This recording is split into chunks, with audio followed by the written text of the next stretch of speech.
Good afternoon, and depending on where you are in the world, welcome to day 3 of the SAWASF, South African Women and Sport Foundation, second online conference. Today we'll be sharing light, focusing on the case for investing in women's sport. I would like to hand over to SAWASF's trustee, Ms. Fran Hilton-Smith, to give us an official welcome.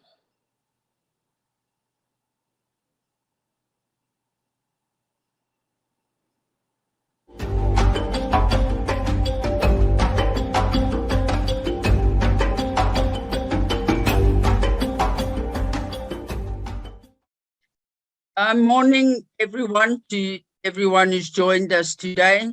My name is Fran Hilton-Smith.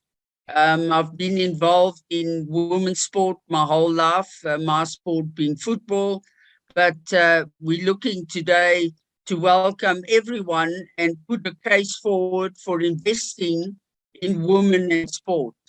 And I think that our program director, Lydia, is someone now who sport has invested in, and I'm sure we'll see a big difference. We have a wonderful guest speaker discussing this matter, as well as lots of our sponsors. And I think investing in women and sport is so important because the woman at the end of the day is the buyer, is the one who goes out to the shops, is the one who buys food for the family in general. So it's very important to invest in women and invest in women in sport. And I think many of you out there will be able to contribute to this topic. And certainly the speakers we have in the panel discussion will be able to give us an idea of how sponsorship can change the sport for women. If I speak just about football, we would be nowhere if it wasn't for sponsors. We've had one sponsor, Sasol, for 12 years for Banyana, and people can see the difference of the performance of the team.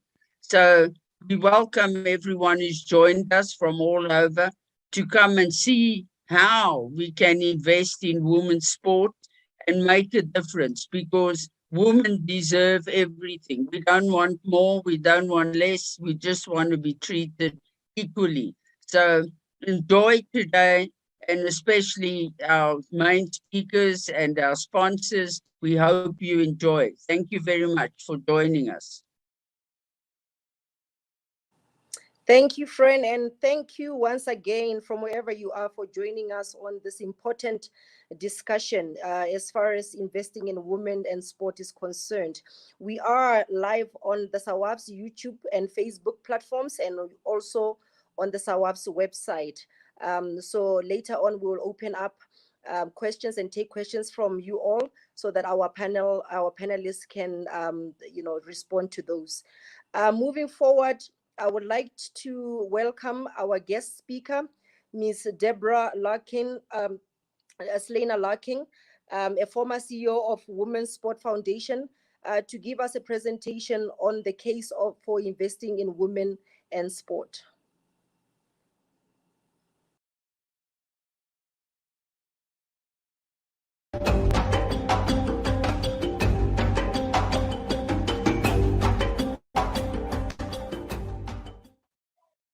Thank you, Lydia. I'm very honored to be part of this very important conference. And I want to thank Dr. Carol Oglesby, who is the former co-chair of the International Working Group, Women in Sports, for recommending me. And I bring special greetings from Billie Jean King, who is with us in solidarity and in support. To fit the why, the who, and the how of women in sports in 45 minutes is impossible. But we can explore the case and say some things that are obvious, some things hopefully are thought-provoking. I'm going to sprinkle in a couple of videos that I also will comment on because they tell about the progress of women in sports. Tell a couple of stories of how we at the Women's Sports Foundation and in myself in other roles have made things happen for women in sports. But also, because we all have a voice, I'm going to ask you to use yours at certain times when I ask how you feel about the why and the who and how, because your opinion matters. And you can do that through your social media platforms, and then I'll be able to see what you said, and we can discuss that during the panel discussion. Okay, here we go with the why. Starting with some of the obvious of overall health and wellness, and we know that girls have better self-esteem, self-confidence. We are less prone to certain diseases like obesity and some cancers and heart disease. Our mental health is usually better. Actually, it's almost impossible to be depressed when you are participating in sports. And that's obviously very important. We're role models. We lead often on the field. We're the coaches, we're administrators, we're leaders. And what's so important with that is for young girls can see other females as role models because, as I say, you can be what you can see. And it's so inspirational for them to see women as leaders and making decisions.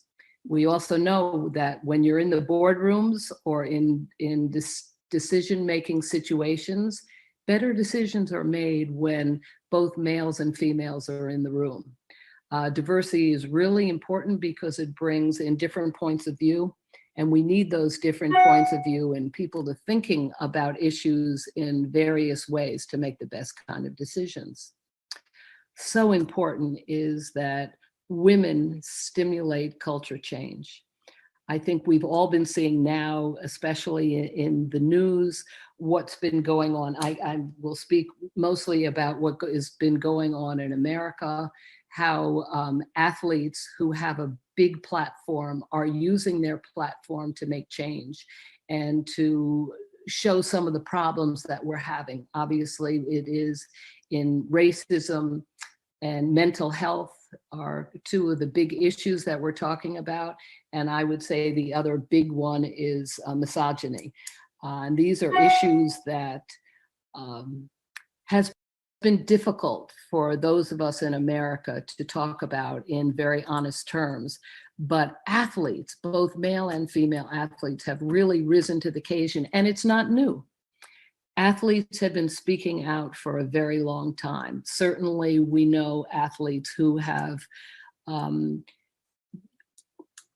very effective in breaking the barrier of change, in the color barrier. So Althea Gibson, for example, who broke the color barrier in tennis in the United States in the 50s, and then went on to do the same thing in golf because she was both a professional tennis player and a professional golfer. Many people know about in the Olympics in the 1964 games in Mexico when Tommy Smith and John Carlos wore black gloves and lifted their arms in protest of the racism and the way blacks were treated. But what wasn't, and they got a lot of media attention for that, but what wasn't shown was at the same Olympics, Wyoming Attias, who is a runner, did the same thing, but she didn't raise her fist. She wore black shorts instead of her uniform. and really was the way that she started making culture change for women. It was an example of that while we all have our own voice, not everybody will pay attention to our voice or count our voice. And that's one of the things we want to change, and what is changing now in women's sports. So expanding business opportunities is also very important. Corporations see that when more girls and women participate in sports and are active in all aspects of sport, it just is a way to expand their business, whether that they're buying the equipment or the uniforms or shoes or all kinds of things like that. It's very important.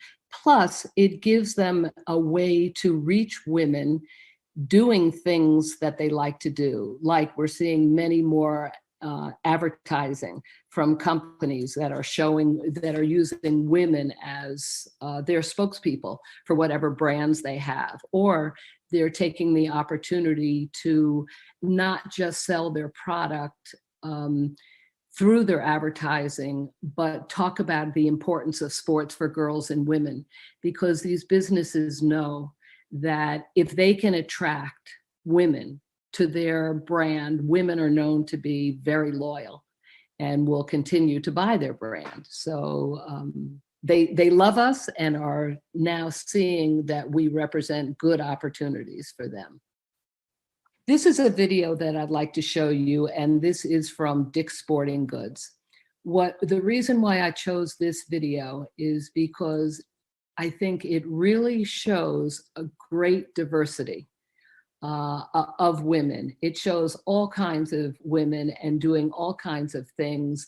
And whereas in the past, many videos would show one type of woman, and in America, usually that is a typical white, blonde hair, very attractive, thin, and this is like a type that has been seen, and we're getting away from that, and that's something that we've worked very hard to do. So I wanted to share it with you. Maybe you've seen it, but to show you that this is the kind of advertising that Dick's is doing, among other things, and it's proved very successful for them. Here we go.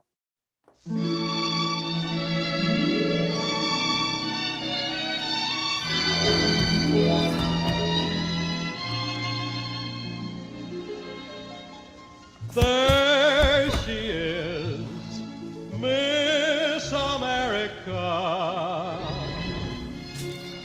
There she is, your ideal.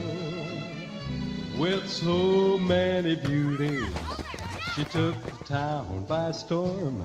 With her all-American face and form. And there she is, walking on air, she is. Fairest of the fair, she is, Miss America. There she is. So here's the first chance that we have to have your participation.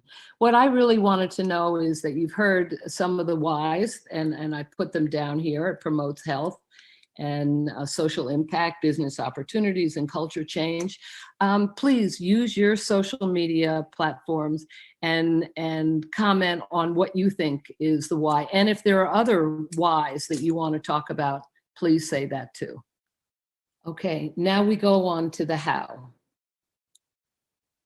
So this is pretty straightforward for me, and this is really how I always have organized my thinking and priorities when I'm working on projects. Research to me is the most important first step, because as we see, it provides the data to drive advocacy and programmings. In America, almost nothing happens without doing some research or being able to quote some statistics. People we'll say, are you sure? Is this really important? Or how do you know? Why does it cost so much? Who says people aren't participating? So when I hear any question like that, we go to our research team and we say, we need the research to show why participating in sports is important. We'll ask the question to parents, who do you think sports is important for your sons and your daughters? We will ask all those kind of questions. And once we get the answers, then we're able to continue on to the other advocacy or other programs, or tells us how to use communications. What's kind of tough with research is it's really not considered sexy. It's not as easy to raise money when you want to do research. So some of the things, the way that we've kind of gotten around that is, I can remember 2 early studies, and both of them were sponsored by beer companies. And we didn't accept money from liquor or beer companies when to sponsor programs, because we didn't think that was appropriate for kids under 18 to have a beer company do that. But we sold them on sponsoring research, because that wasn't directly connected with the kids, and it was able to get them in to be able to sponsor something that had to do with girls and women in sports. And they would want to reach women, over 18 who could drink beer and then become loyal to them. And so that was really a good way to reach them. Secondly, some research studies would be smaller, so it would involve a smaller commitment, financial commitment. And so we were able to attract people that way. But it was interesting, because even to this day that people will say, oh, well, research isn't, sexy. Again, I repeat that, but it's very, very important. And it has led to credibility of your program and your overall organization if you are research-based. Advocacy is, boy, is that my heart and soul. It's how we use our voice, and we want to use research to back up why we are saying what we have to say. I always feel that I've been very lucky. I worked with organizations that were advocacy based, and I would say I would get fired if I didn't speak out, but on a topic, or for my organization, or for women athletes or coaches, or whoever we were advocating for.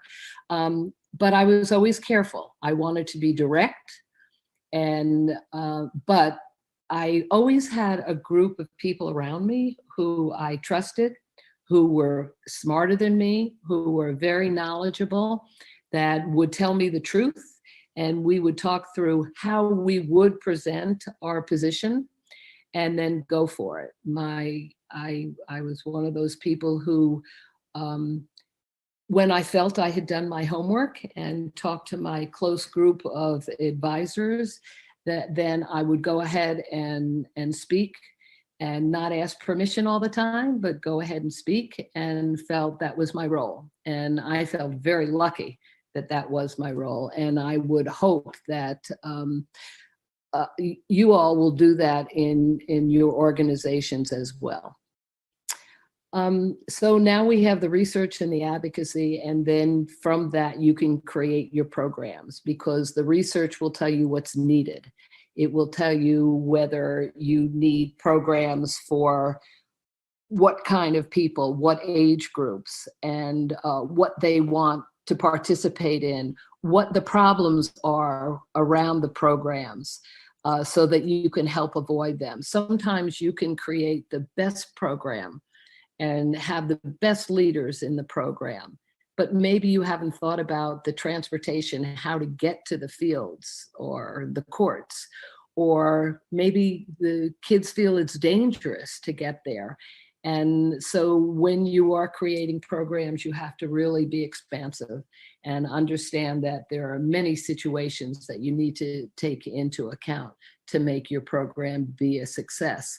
So then we come back to the research, and maybe this is really an evaluation when each program should have an evaluation piece to it. And so that you can find out what makes your program work, how has it had a positive effect, what negative, and how you can improve it. And then we talk about communication. Oh boy, has communication changed over the years. When I first got involved with women's sports, we would have to chase the media and to talk about us and to write stories about athletes. We were all over the world very lucky to have the Olympics, because women have always been the heroes of the Olympics and tell such great stories abound about Olympians. But that was short-lived, and didn't have a long shelf life at all. And so we had to go back to finding ways to get the media involved. Today, very different, because we have social media and because we're able to tell our own stories, as we've been hearing a lot in the news today, and what I said in the previous why, because we can use our platforms.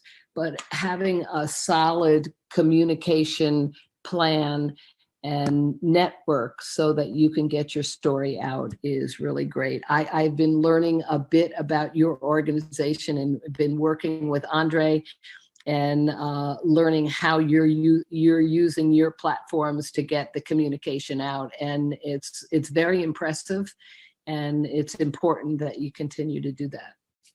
So now I'd like to show you another video, and this is called "Society is Better Than with Girls," and it's from Good Sport. It's 2 minutes, and it really covers a lot of territory, and it speaks to some of the things that I've been talking about. And again, it is another way it covers all the bases. It shows research, it shows how you're using your communication platforms. And it shows a lot of diversity, and it shows social impact. So I hope you enjoy it. People usually don't do it in front of me, but there will be some dads or some coaches who will say, how good can they be? They have girls on their team. Or the dad will be angry that their son has to wrestle a girl. Some challenges that I face as a female athlete versus a male athlete is you have to prove people wrong. More people will go to the boys' games, but this will just motivate us as a girls' team to work harder and prove that we're just as good as them. My goal for track is to run with the boys. Boys are always seen to be like the fastest people or the smartest. I just want to prove myself.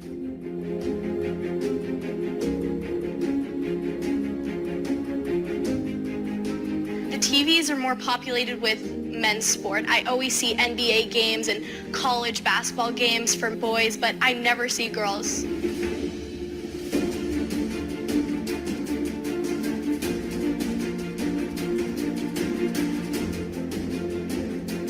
Mariah Jefferson, that's my role model for basketball. The things that I see in Mariah that I see in myself is the hustle on the court. She's willing to stay on the court no matter if she's hurt or tired. I really admire Alex Morgan because she's so talented and very determined and won't stop until she reaches her goals.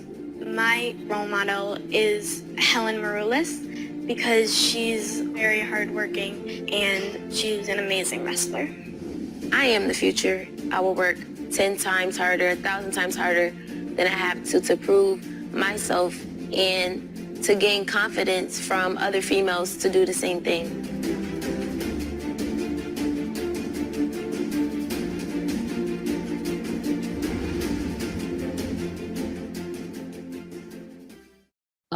Here we go. We're back to the interactive part of this presentation.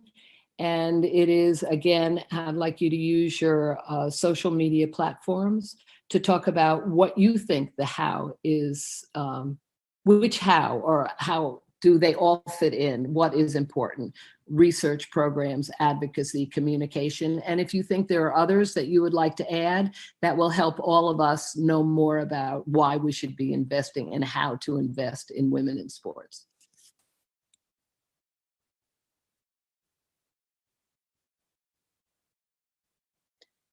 Okay, now we get to the who.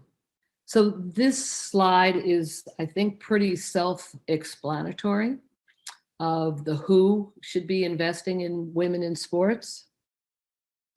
Give you a second to read some of the things, and I wanted to tell you a little bit about what I think has been very important in the United States.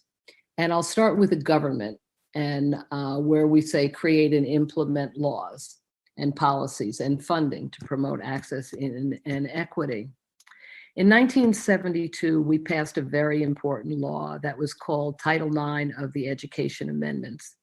And this is the law that says that every educational institution that takes government funds must provide equity. And almost all of our educational institutions receive federal or government funds. So this was very important, and it didn't just cover sports, it covered all aspects of education, because at that time in America, many of the colleges were not co-educational, and then it had to be. There were very few scholarships awarded to women. The girls and women couldn't take advanced math and science classes, so it really opened up educational opportunities for women. And the reason why it worked, especially in those first years, was because the threat to the educational institutions was, if they weren't following Title IX, that they would be fined and they would lose money, and nobody wanted to lose money, so that they really were working on Title IX.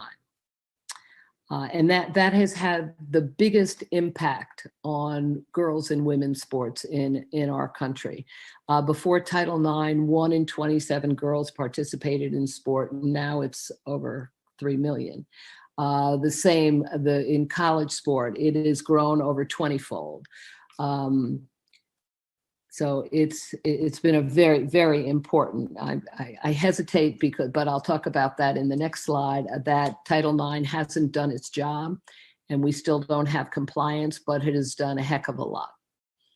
When we talk about parents and caregivers, that's really so important. Again, that's part of the role modeling, and important for parents to be involved, to either play catch with their daughters, play soccer, play football, as you say, or any sport. And if you can't play, take them to their activities and treat them like you're the parent, not the coach, and be very supportive. Or just, I've learned over the years that there are times with my daughter, who was a runner and a soccer player, that the best thing I could do was say, yeah, I agree, because what they want is some support for us. And otherwise, sometimes you can talk to them and they'll just tell you, oh, you don't know anything. So you have to be careful what we say to our kids. But the other aspect of when I talk about the parents and caregivers that's important is that in our country, I said that Title IX was passed in 1972. And at that time, if you would ask girls and women or elite athletes who were their role models, they would almost always say boys, because they didn't see a lot of girls and women or parents participating in sport. But now we have over 2 generations of girls and women who have been playing sports because of Title IX. So they know, those parents, those caregivers know how important sports is, and why they should be encouraging their daughters to be playing sports.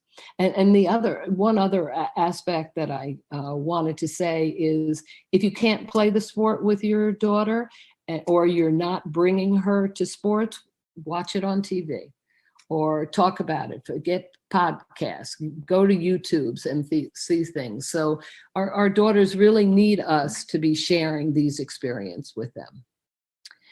When we talk about sport and recreation clubs and associations, I'm also talking about, in our country, the NCAA, which is the organization that is involved with all our colleges.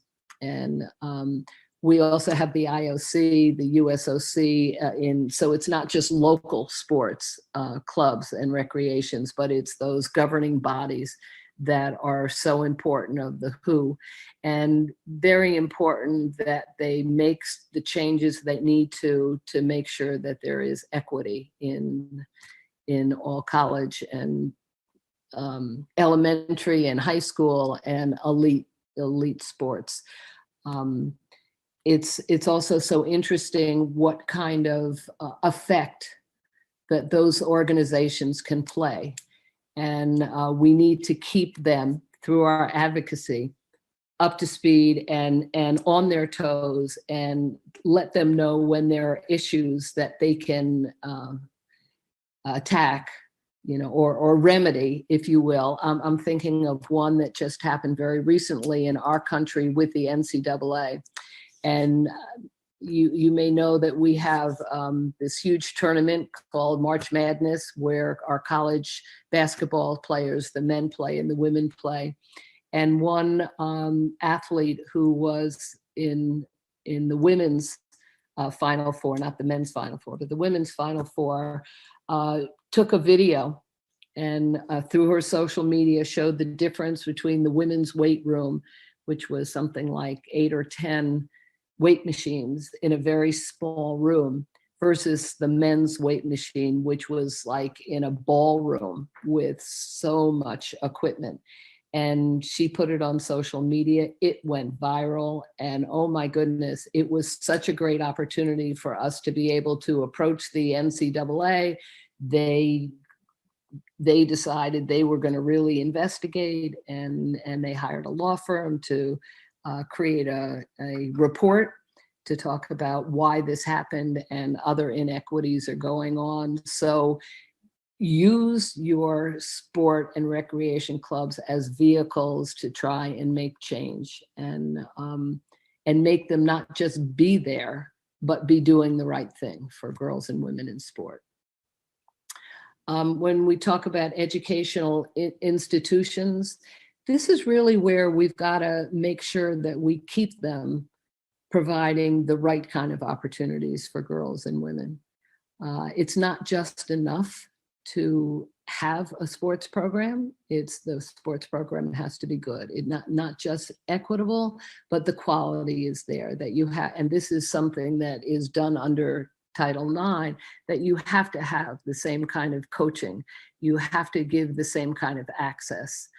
You have to give all kinds of, whatever you give the boys, you've got to give the girls. And in our country, we still have a long way to go with this. So we have to, whether you're in the parent-teacher group, whether you're a mom who is going to speak up, it's really important that you do that in your educational institutions. We talked a little bit about the why and why it's good for business. Again, it's the same thing. The who is investing. We'll be talking about that in the panel discussion a little later. But if it weren't for businesses, then we wouldn't have a lot of the sponsorship. And we need that. And women's sports has progressed so much over the years. Now it's okay to invest in women's sports. Businesses want to be associated with women's sports.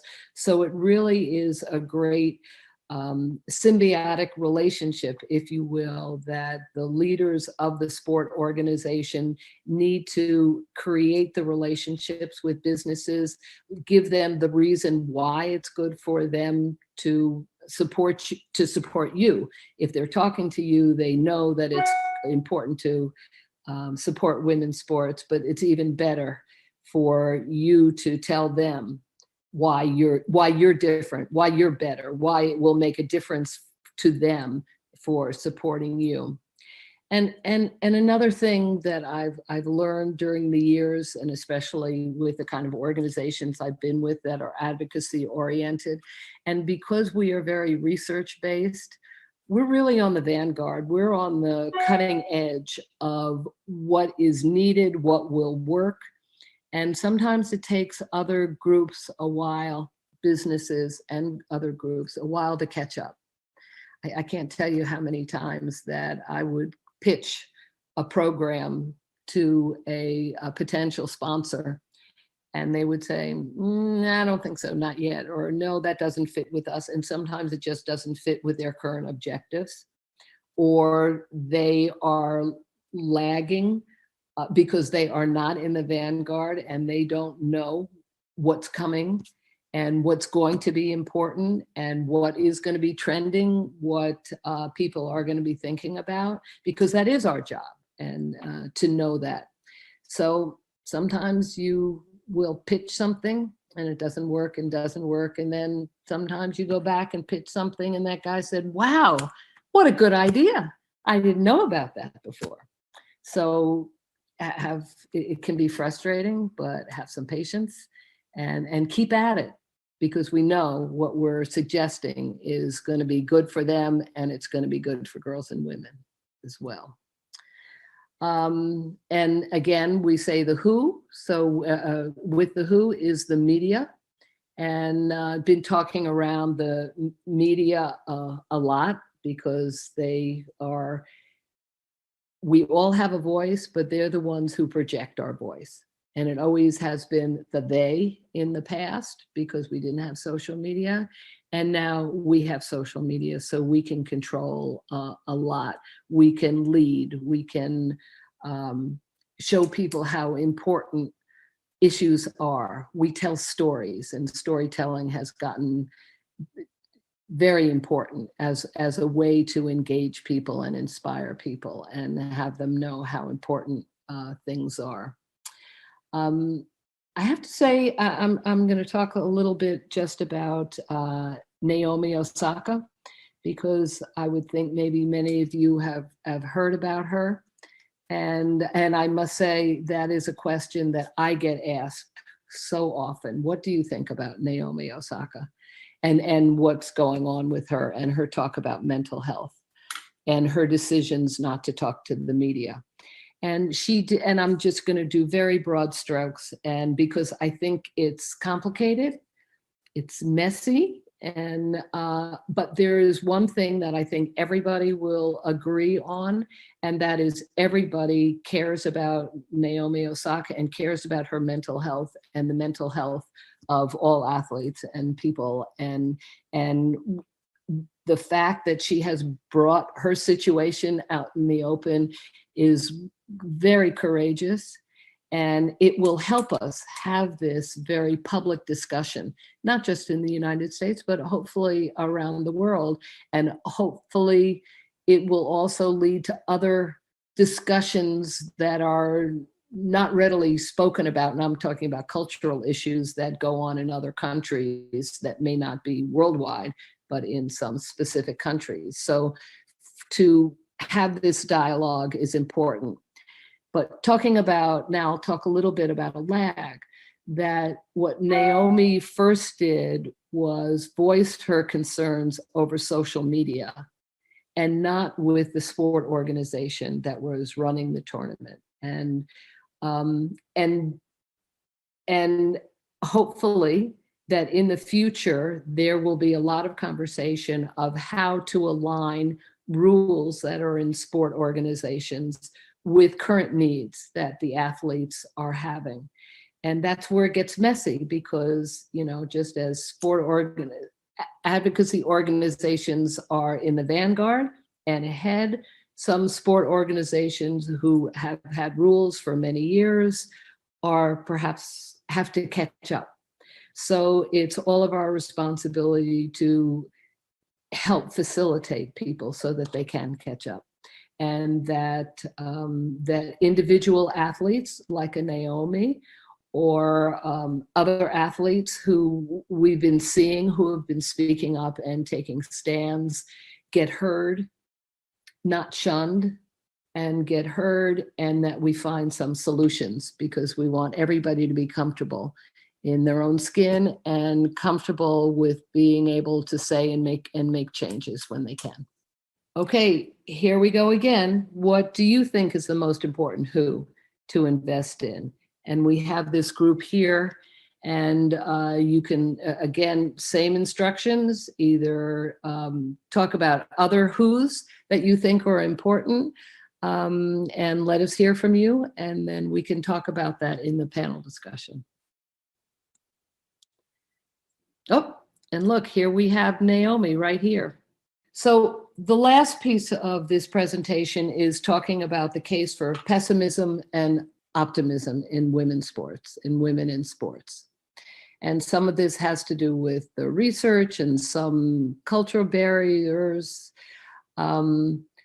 Things are different around the world. Some of the cultural barriers that I was starting to talk about are different in different countries. We always have in the United States have that the perception is that sports are more important for boys or girls.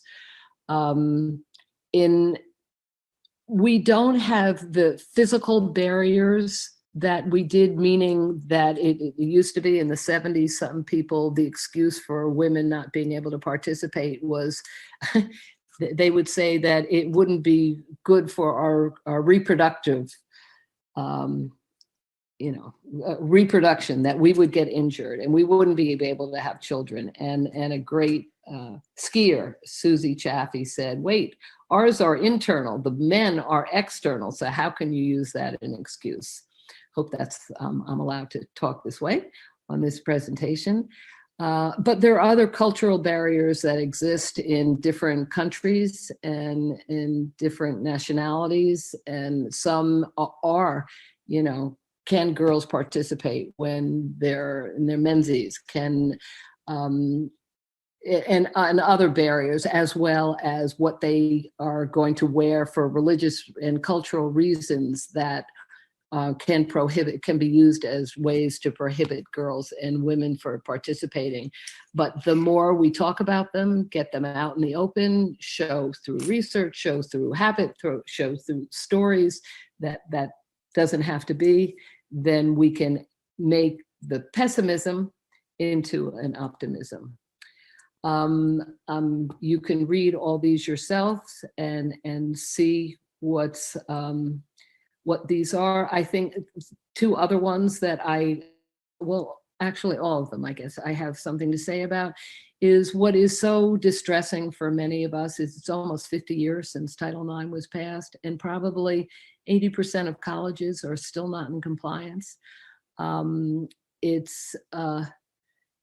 It goes to the next issue. I think sport is always evolving, and as more issues arise, then people get distracted from doing the real work and just focusing on what's important in our society, which is to have equality among men and women, among all people.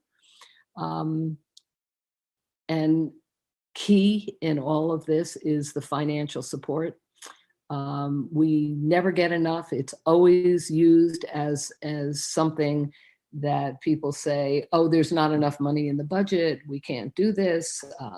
For us, our football is king, and it's very hard to get money away from some of those football programs, because if we could, then that would probably eliminate an awful lot of our financial problems. But budgets are, and now the reality is schools are cutting sports.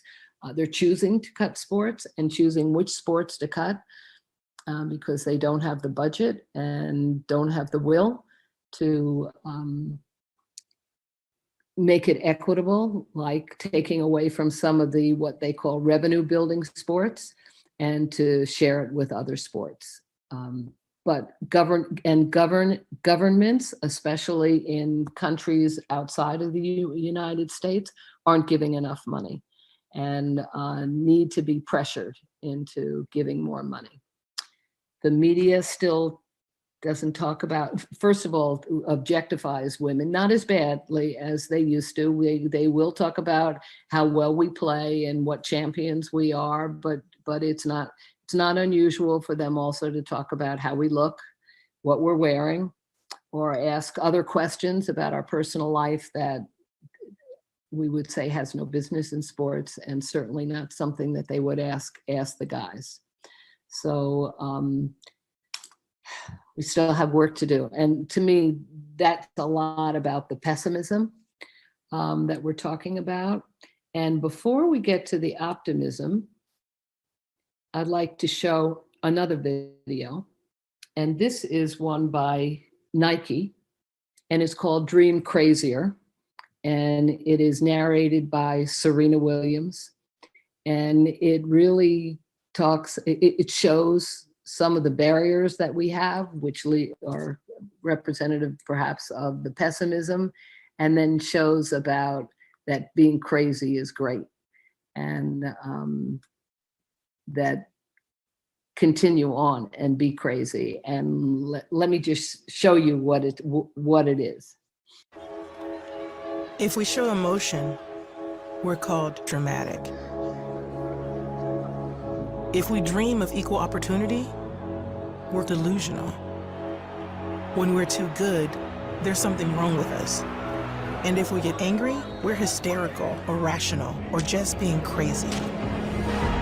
But a woman running a marathon was crazy. Officials tried to pull her off the course.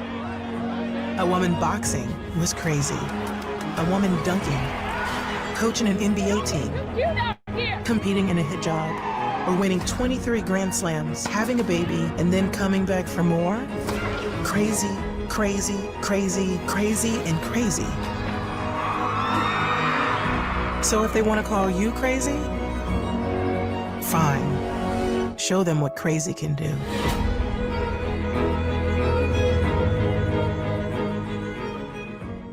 The case for optimism in women in sports. So I think these are worth repeating as they are. Women's sports are growing worldwide, which is really important. We've seen that also in the Olympics. We had almost 50% participation, girls and men and women, in this Olympics. The IOC has also developed benchmarks for how they can make their leadership more equitable, and they're sticking to their timeframes and trying to make that happen. And we've got to stay on them to make that happen. The governing bodies are being accountable for greater equity. I just talked about the NCAA, which is not a governing body, but it is equivalent in all of college sports. And there are more and more advocacy groups that are making organizations more accountable. There's much more collaboration and communication among sport organizations. At the Women's Sports Foundation, we would get calls from all over the world, and to share our knowledge and help where we could, and participate in panels and conferences, and that's really important for us to share. We have more female role models, as you've even seeing right in this presentation. And as we talked about, more women are using their voice. Women don't quit. We are resilient, we're motivated, we're persistent, and we follow our dreams. And more corporations are investing in women in sports, which is really important. And I think that's going to continue on. I think that the case has been made for that. But what to me will really turn this and make the optimism real is leadership. And it is leadership that will make all of these things happen. It is good leadership in the government, in the United States, having senators and representatives believe in the importance of women's sports, believe in compliance of Title IX, and speak for us and stand for us and really make it a priority and find the way to get those laws enacted and then be in compliance of those laws. It takes leadership. It took leadership to get them passed in the first place. And now sometimes that lapses. So we need more leadership to do that. We need leadership in corporations who have CEOs who say, this is important. I want to invest in women's sports. And then it can happen. It can happen with the government and also other organizations with their budgets. If a leader understands that understands and believes in equity, then it is their choice of how they want to spend their budget. So leadership is, we can have all these words, but until we have the kind of leaders who will invest in women's sports and do it in the right way, we're going to keep having those pessimistic points of view, but with the right leadership, then the sky's the limit. And so here we go, one more interaction. And tell us how you feel. Do you feel optimistic or pessimistic? And then in the last slide, I get right to Billie Jean King, because she knows when a woman leads, she leads for everyone. Thank you very much.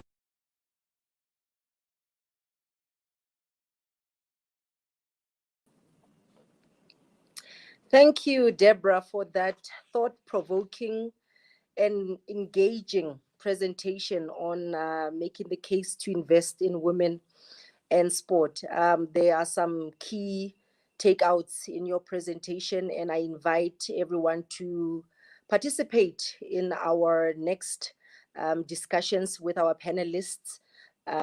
Deborah put forward the why, the how, the who of investing in women in sport. So I hope you were taking notes, and you can, engage Deborah in terms of which one of those topics or issues that she raised that speak the best to you, or if there are any other that you would like to add to her list. So we will be taking questions and comments on our social media platforms. We're on YouTube and Facebook as well, so you can post your questions on either of those platforms. Next, I will move on to our panel discussion. I'm not alone, so I'm traveling with experts in this area of marketing, sponsorship, the investment in women and sport. So before I introduce them officially, I will bring in a video on our panelists.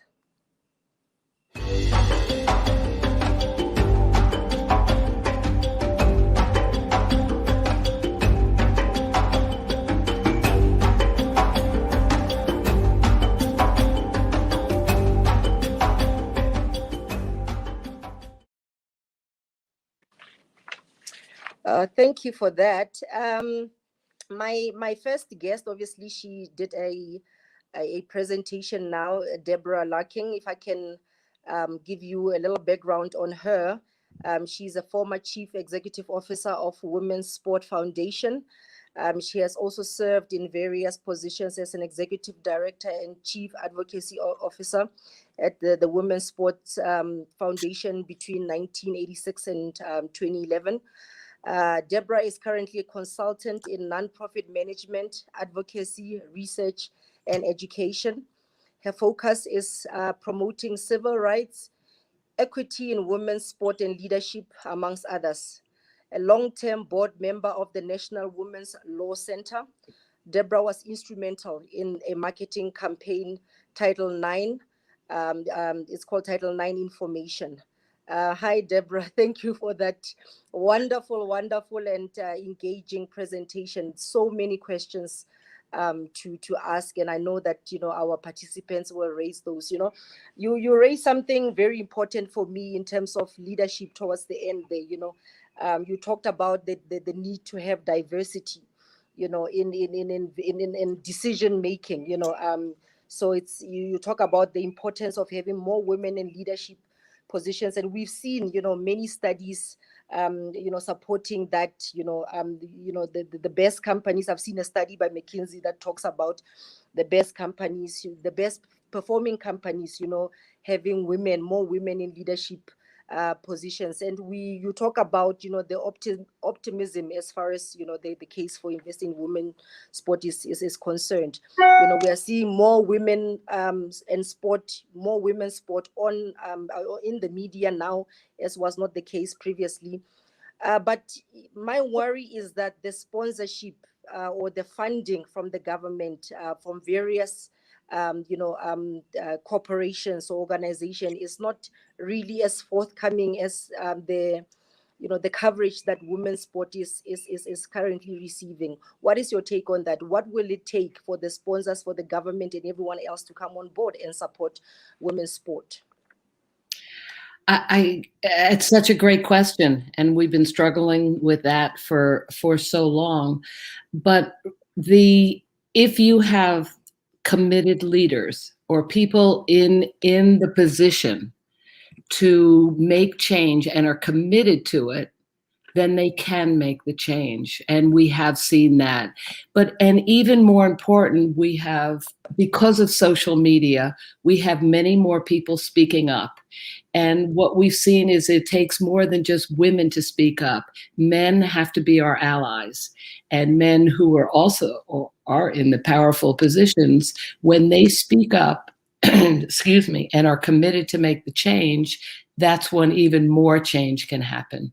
What we're seeing in America, for example, with Black Lives Matter, that it's not just the women athletes who are speaking up, but it's also the male athletes. And when women athletes are discriminated against, now the male athletes are using their social media platforms to speak up. So that gets even more of the populace engaged. But it still takes the people in the powerful positions. It takes those CEOs, it takes those people in the head of marketing to say, you know what, I really believe that women make a difference and that we have to support them. And it's our job to make sure we keep prodding them, to give them the information why it's best for them to support women athletes. It's good, not just because it's the right thing to do, but it's the good in a business sense. It will help their bottom line. Yeah, no, thank you. Thank you for that.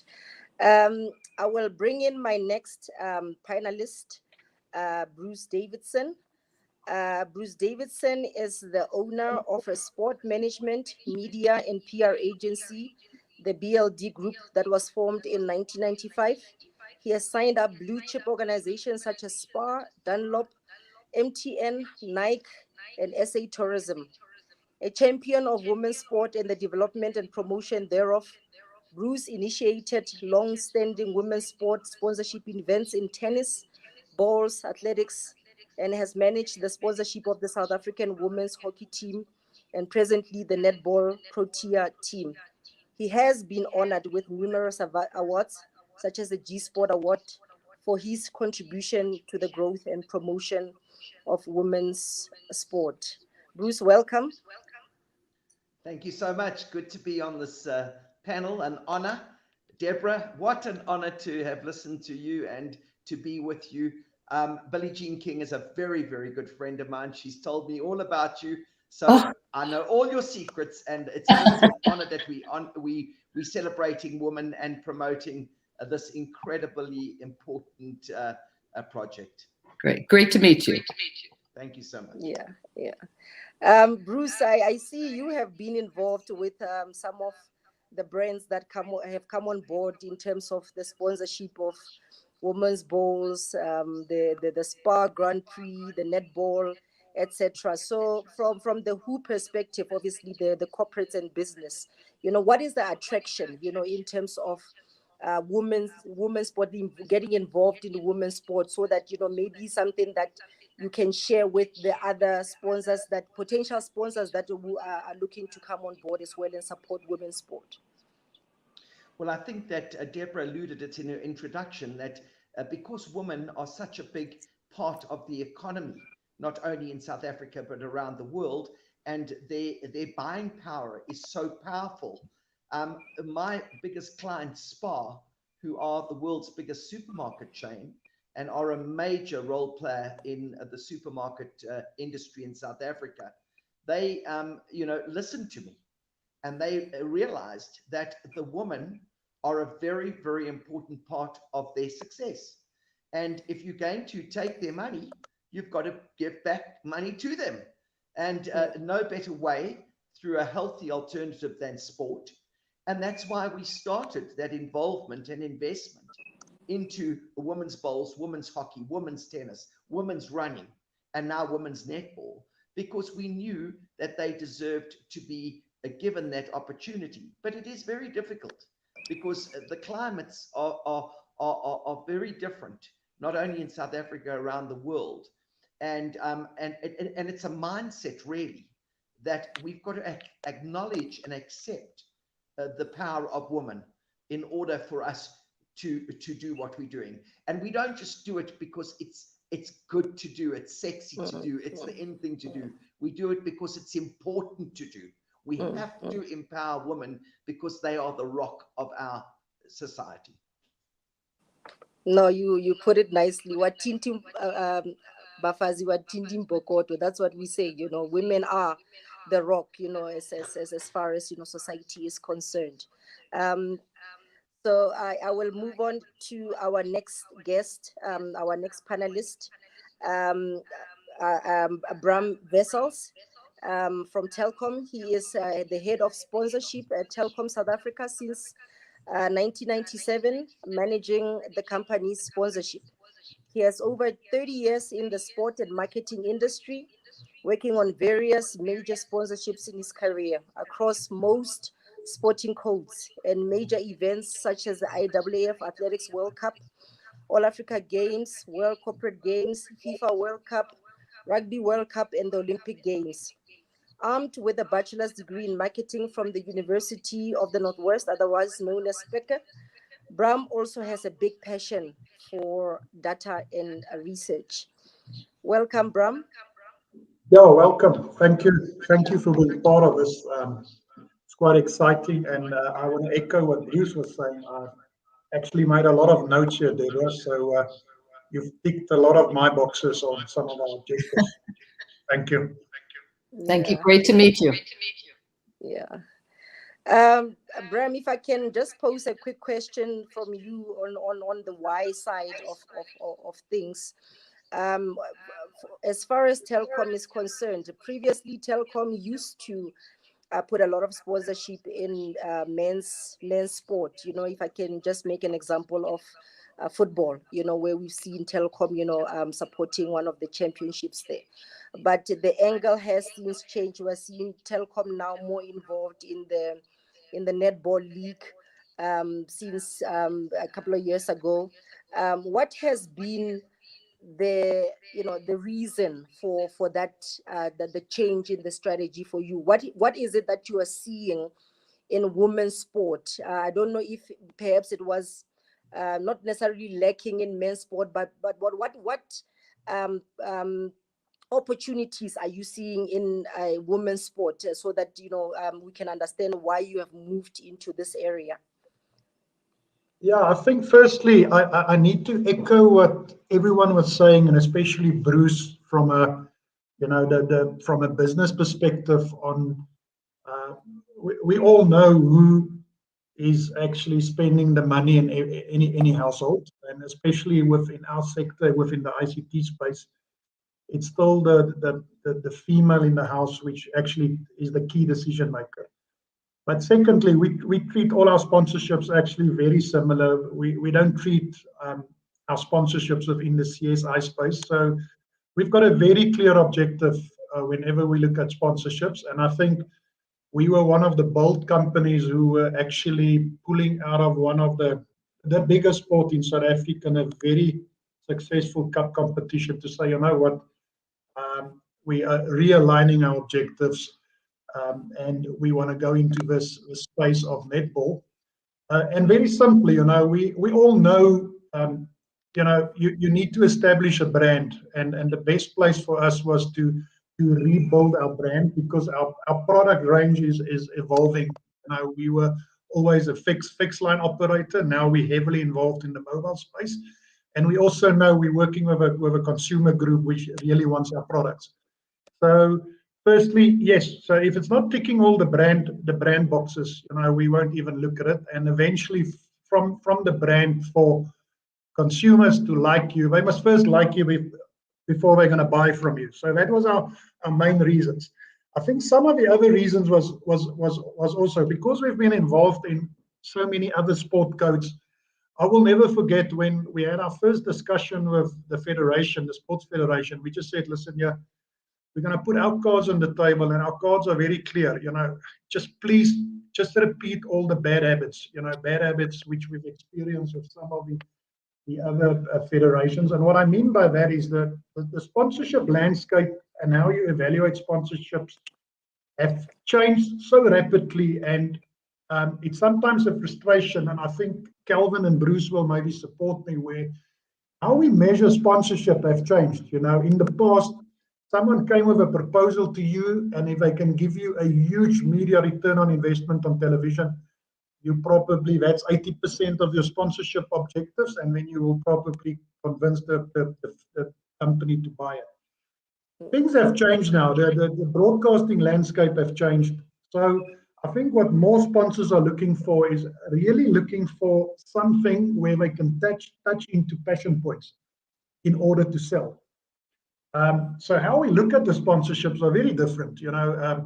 Bruce will tell you, I think now when you look at television coverage, that's probably one of the last objectives. We don't even, that was always the first thing. How much hours are you going to give me on television? That has changed. We're now looking after really true loyalty and passion points, because at the end of the day, we're all in business and we all want to sell something. So yes, we in the space of female sport, but again, I think Deborah also spoke about it earlier.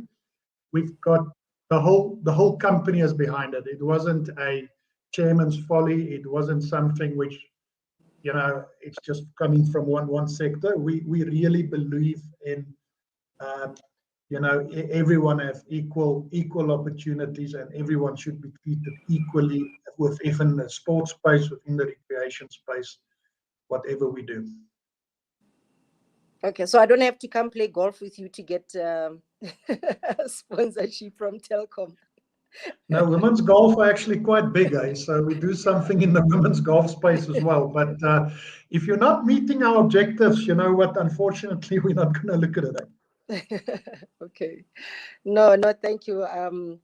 So it's a good takeouts out of there. So it's no longer about just the broadcast, there's loyalty and passion points that you're also looking at. So please, if you're out there watching and you are wondering why that proposal, that you put in front of an MD of a certain company is not being approved, I think Bram just touched on several points that you can look to improve on in order to get, that sponsorship. Now, talking about data and research, our next panelist is none other than Kelvin Watt, part owner of Capitalized Media since 2000. Capitalized Media is particularly focused at the point at which data and technology converge and the impact on the sports and entertainment industries in Africa. Kelvin is also part owner and director of Nielsen Sports South Africa. I'm sure a lot of you know that. His specialties include sport and entertainment, rights commercialization, sports sponsorship strategy, broadcast rights, branded content, broadcast and digital content, sponsorship and event research, technology and innovation, OTT platforms, and commercialization. Welcome, Kelvin. Thank you very much. Nice to be here. Yeah. Kelvin, just to dive straight into it, looking at the how, I saw research is one of the areas that Deborah touched on, in her presentation on the how.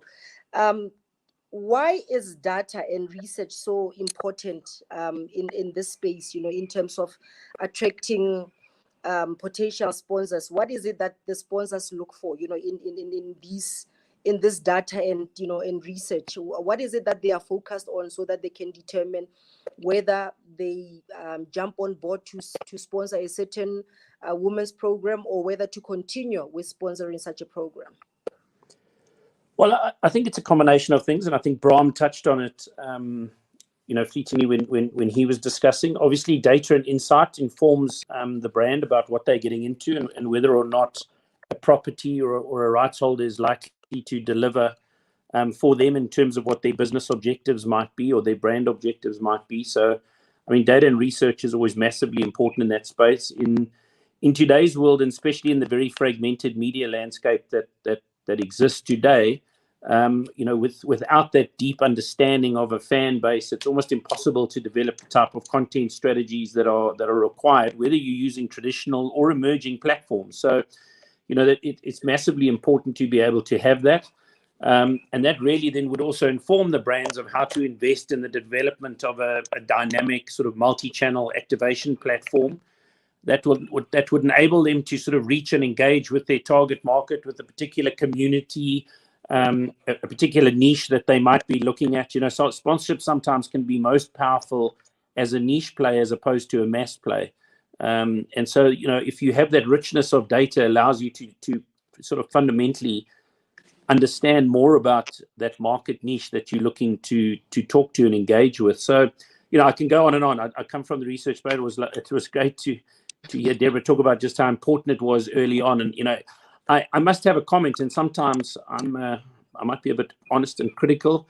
But one thing I've seen, certainly in women's sport in Africa, is just the lack of research and data and how little work they've done in that space. And yet it's something that they don't necessarily need to come and engage organizations such as ourselves. They can often do it themselves very directly with their participants, with their consumers. And to be honest, of most of the women's sport packaging and things that I've seen, I'm really disappointed by the lack of data and insights that they provide often, and they way behind their sort of male sport counterparts. And look, some of these are dual federations where the federation might be looking after both men and women's sport, and they definitely don't do the level of deep dive into those audiences that they should. And one of the things I've heard, for example, on here is about the importance of the woman as a consumer. And one thing that is a fundamental fact around the world, no matter what part of the world, whether we are in Asia, in Western Europe, Eastern Europe, North America, South America, or across Africa, is men make up the majority of fans of women's sport. So yes, the majority is not as much as they are of men's sport, but women's sport is actually a way to talk to men too. It's not only a way to talk to women. And these are the sort of things that are facts. They are fundamentals that comes from that data and research, and tends to leave us with these misconceptions that women's sport is for women. It's not. It's for all sports fans. And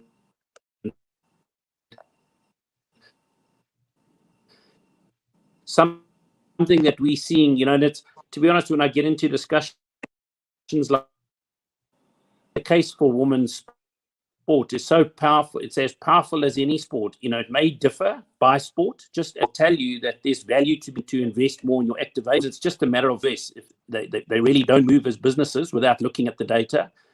And if rights holders, women's sports rights holders in South Africa and across the continent were showcasing the data, the case for investment in women's sport is obvious to any brand that's concerned. Yeah, very, very important points that you're raising there. So if I can just highlight what Kelvin is talking about, the lack of research in women's sport, is what is putting off some of the potential sponsors, and the packaging of the sort of the deck, when it comes to proposals.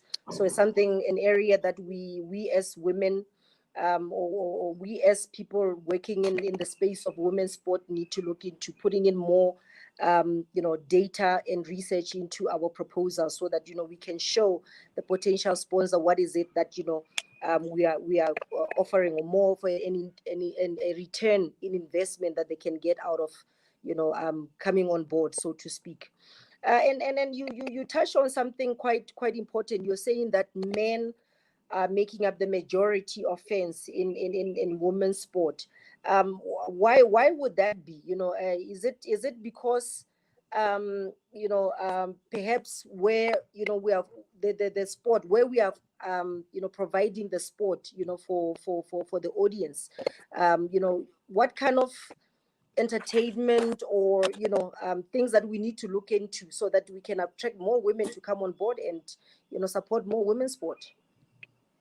I don't think it's about that. I think it's just recognizing that globally the majority of sports fans are men, and men as sports fans, and not all men, but certainly the majority of men that are sports fans recognize the same things in women's sport that they recognize in others. So, for example, some global study that we've done in Nielsen Sport will show you that when you talk to male sports fans about women's sport, what are the key attributes that they associate with it? And the ones that sit at the top are competitiveness, skill, inspiring, successful, high quality, progressive, and clean. And of all of those, the only two that don't sit in the top for men are progressive and clean.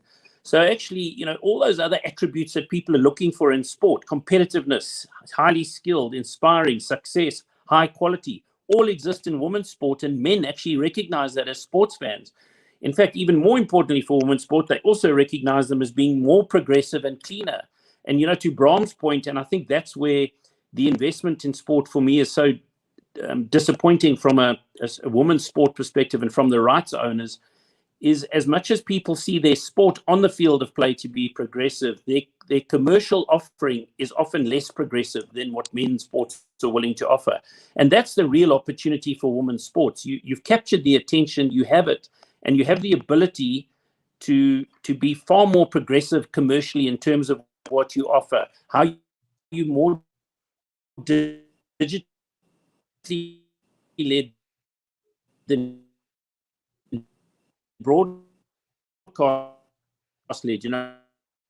I think Bram. Yeah, we are struggling. We are struggling to hear you there, Kelvin. Fantastic point. As Nielsen Sport, we can is that the days of cost or nowadays. Yeah, Kelvin, we are really struggling to hear you. You are cutting a little bit. So I'm just gonna pause on that a little bit. There was a comment that was put up just now, praising Bram, on your involvement in netball, recently. People saying that, netball is fortunate to have Telkom as one of the sponsors. And Portia says, I can attest to Bram that you are for women's sport. So well done on your involvement in netball. Yeah, thank you. I think while we're waiting for Kelvin to get on, and that's also back to data, and I'm maybe going to say something very controversial here, and I hope Kelvin is going to back me up. If you just go back to data, and I've been saying this to my colleague Bruce for many times, if we look at sport participation, we always think soccer and rugby and cricket is the biggest participation sport.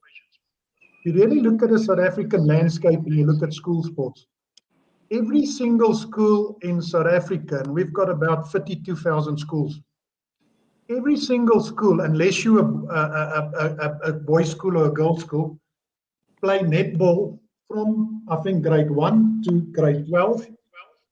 And we can't really say the same for the other sport codes like rugby and soccer. Let's just use the two male-dominated sports. There's a lot of schools who don't play rugby. There's a lot of schools who don't play soccer.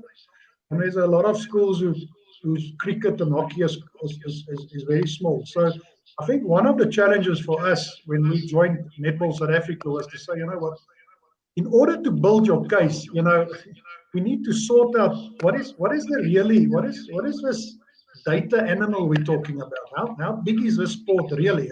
And it's just in the top of my mind. If I just look at school sport, netball is massive, and so the million figure people are throwing around, I'm questioning it quite a lot, and hopefully we are looking at some data systems just to see if we can capture the data better, because we believe in partnerships, and if we can build a very good case, we can get more partners involved in certain sports, because as a sponsor, and that's why we are very privileged to work with Spark. We're a partnership, we're a family, we don't work against each other, because we also know, and we need more partners to make sport really attractive and to get it out there. Yeah, if I can just take the comment from our founder, May Ntambira Vele. She says women's sport also need media coverage, especially on TV, to increase sponsorship opportunity. I think this is something that was touched on No, about, it's on not day right. one. Disagree. I disagree too, bro. Yeah. I'll take you, Kelvin, first. Why do you disagree with this? I think we live in a digital age, and it's digital first, and the opportunity as a rights owner to have your own direct-to-consumer opportunity gives you far more flexibility, far more ability to work with your sponsors and deliver for them. I think the days of television being the only way forward are over, and that's exactly to my point earlier. I think, Ntambi, I'm sorry, but if women continue to think like that, we're taking women's sport backwards. You can jump in, bro. I want to support that, and I think in my opening statement I made it quite clear. When we look at evaluating a sponsorship opportunity, and Kelvin will vouch with me. That's why the two of us have such grey hair and not our friend Bruce. I'm not as grey as you, bro. In the beginning days, TV coverage was everything, but what the situation we are in now is it's so fragmented now, and if you really want to do a study around TV coverage, you will understand where we are coming from, myself, Kelvin, and Bruce. The TV landscape is fragmented. There's so many other opportunities, and you need to get closer to the customer or to the participant. Television is very low in the picking order currently, and Bruce can chip in here as well. Bruce, what's your take on that matter? Well, I agree with both Kelvin and with Bram. We at SPA are challenged in the lack of media interest. If we're looking main core media now, let's just focus on that, because the question was on main core media, not on social media. We understand the importance of social media, but we get really annoyed, number one, that we have to spend so much money hosting media at our expense, at our events, because the media houses haven't got budgets to send their media to women's events, but they will send it to so many of the men's events. But we do it because it's important. But that is an irritation, I think, from my point of view personally, because, and also when we do bring media to women's events, 90% of them are male media, not female media, covering female sports. I mean, it is a bit of a bizarre landscape, and I think that, it needs a little bit of attention, but I do agree with both Bram and Kelvin that the social media element now is overriding all the mainstream elements. So that's going to be easier to influence and easier to fulfill, because the participants, the women themselves, the athletes, are now becoming such a big role player in providing content for that space. Bruce, I would highly recommend that you. Hands going up there. Interesting. Sorry, carry on, Deborah. I missed you there.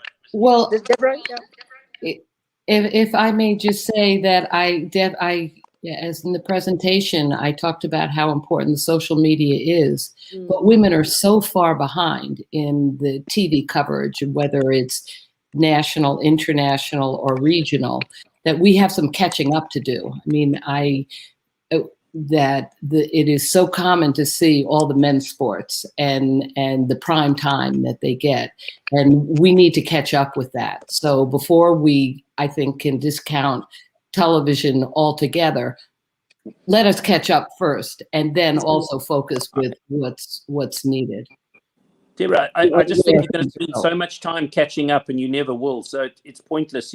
What happens in the world is it's a revolution from a media perspective, and not just social media, but the OTT sort of streaming media, where that direct to consumer opportunity exists. That women should just move into the next century, because men's sport's still busy in the last.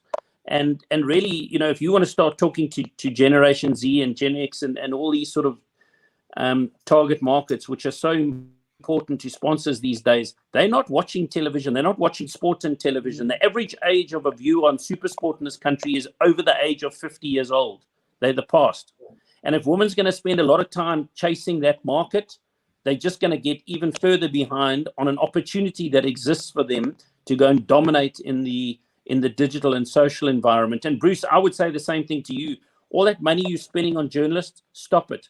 Go and create your own great content, great storytelling, and distribute it with your own channels or partners you have direct to consumer opportunities. You'll get a better return for your money than those male journalists who come to eat your warm pies and your cold drinks. Very interesting. I think the issue on the media coverage, of sport and the gender, it was quite discussed extensively in day one of this online conference, and there were some quite interesting points that I took out of there, in terms of attracting more females, into the space. And also, obviously it's a lot of men that are, you're right, talking about women's sport, but we have more women coming on board. But I think it also speaks to the leadership that Deborah talked about earlier. I think the leadership, because they are in charge of, getting people more into that space. I think for me, it's also quite important that the leadership looks to change, the space, in terms of attracting more women into those kind of spaces. Deborah, I want to bring you in on this topic. You talked about something. If I can also go back to leadership about the governments, the need for government to be more involved. Speaking more about promoting more women and women's sport. So that people can buy into this whole idea. From your side, is it? Are you seeing that in the US changing a lot more? How can we approach government and get them on board to support women's sport more than they are doing currently? Well, I think some of the comments that have been made about how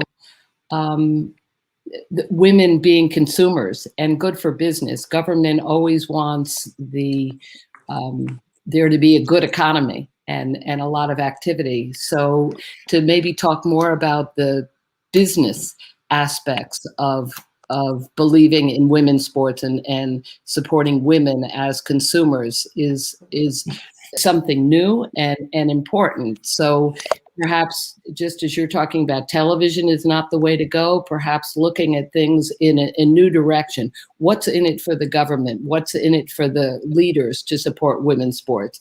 And it's could be consumers and the economy as one. And as you say, if I love that you say loyalty and passion and it's cleaner sports, talk about it's better for society to elevate these kind of attributes would be a different way to approach it, just as we're just as good as the men, or and for those reasons try another aspect as well. But it takes a lot of guts, and it takes and what we're really doing is changing a lot of how people have thought for many years. It's not a zero-sum game. By supporting women's sports doesn't mean you don't support men's sports or men.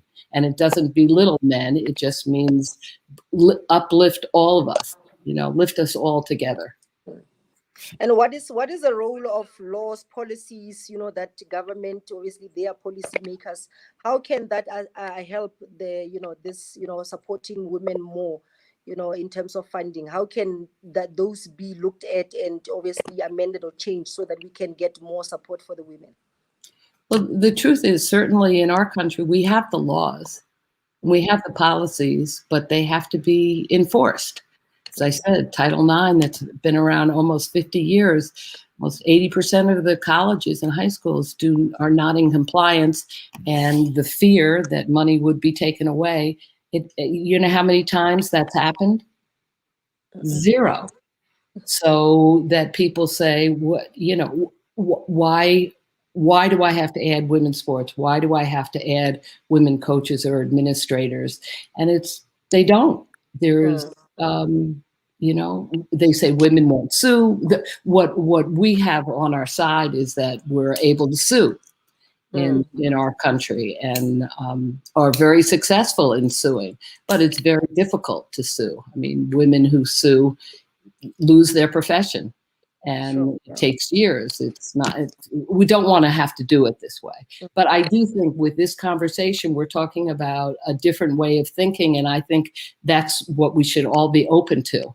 And having this dialogue today is thought-provoking, and keeping at it, and from the bottom to the tops, from the grassroots to the grass tops.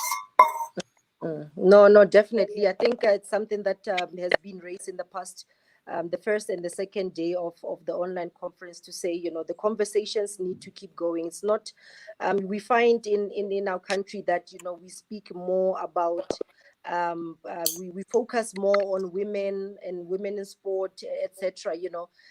But once August, because this month is August, the August is known as Women's Month. But once August is over and done with, then we totally forget about advancing the interests of women. We forget and we move on, and it's life, as usual, and implementation never really takes place. I wanted to just touch on Glenda. Glenda is also raising an important comment here. She's saying that SAFA must negotiate with all PSL teams to adopt Hollywood Super League teams for financial stability in players. Interesting, interesting comment, Glenda. I think it will be quite interesting to see what happens in that space with CAF now having put forward the need for every male team that participate in the CAF Champions League and CAF Confederation League to have a women's team, with it failing which they won't be able to participate. So it will be interesting to see how that happens. And also the challenge that I foresee as far as the Hollywood Super League teams are concerned is the fact that those teams are owned by individuals at the moment. What happens in order for PSLs to come on board and be involved? Obviously, you can't just come and say, I want to adopt this team, I want to take over, because someone built the team from zero. They are where they are. Yes, they are struggling as far as sponsorship is concerned and funding, but they're where they are because of the money that they spend on those teams. So it will be interesting to see what happens in that space. I want to go back to a comment that Munira raised earlier, and she was talking about something that she put forward to Bram, to say I love what Bram said about passion sports. Brands want to be identified as being in touch with the community they serve, their customers. Is that what one of the areas, or one of the how can I say it? One of the tick boxes that brands look at as far as whether they determine in determining whether they get involved in a sport or not, Brown? Yeah, it will depend what type of business you are in. For us, it's definitely important. And I think when we also looked at especially netball, and unfortunately we actually haven't done a lot in netball so far, because we were year one in netball, and then we got COVID, so we actually couldn't do any activations or leverage activities because we are operating in a bio bubble. But I think what was important for us was firstly to take the sport to the people, and take it to areas where we really want to introduce and bring in some of our products in order to help people. We're in the business of data. As you understand, data is almost, if you look at the Maslow principle, it's very close to food. It's close to that level. But we also have very interesting products, and that's what Kelvin was talking about, where we can come up with very good data offerings in order to make sure we can get netball to a broader base than only the pay TV channel base, which is currently the situation. And back to the point on TV coverage, the TV coverage on is not only low for female sport; it's actually low for all sports. And that's why you need the touch points where you can just get to a broader base and get broader loyalty. And at the end of the day, also make sure we've got a very simple philosophy. We just want to make sure we leave no one behind. So we want to make sure we can go into areas. If there's no connectivity, we will try and see what we can bring into to make sure people are connected, but also just to add value. And there's lots of ways we still want to implement and leverage. We just need to get over this big C discussion. So yes, passion points, getting closer to the customer, getting closer to the base. So there's quite a few filters and tick boxes you need to do in order to get brand sentiment, because that's what all of us are chasing. Because through a high brand sentiment and brand love, you can then convince the person to maybe make use of your services. Yeah, I'm just wondering what comes first when we talk about the pressure points and loyalty. Is it loyalty to the brand that comes first, or is it the investment? Because I see one of our trustees here saying, invest in women's sport. Women are more likely to be loyal to your brands that support sport women. So how do you see how loyal people are? Is it before you can invest, or you invest so that you can get people more loyal to your brand? No, you first have to invest, and so you first have to invest and implement, and then we've got, like, we also use Nielsen and a lot of research houses to actually measure these trigger points, which we are measuring with sentiment.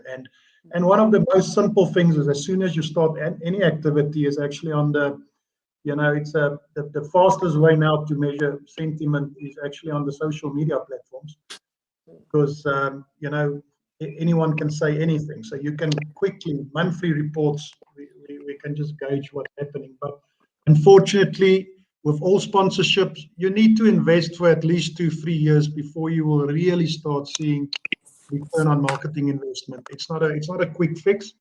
Yeah. And that's why before you decide on a sponsorship, you need to get as much data in, as much research in, put the money in behind the scenes, ask all the questions, because it's like a marriage. You want a long-term relationship. We don't get married to be in a relationship for 1 year. Then you shouldn't get into it. Yeah. I know some brands, they want to put in 1 year to see what happens before they can really commit to the relationship.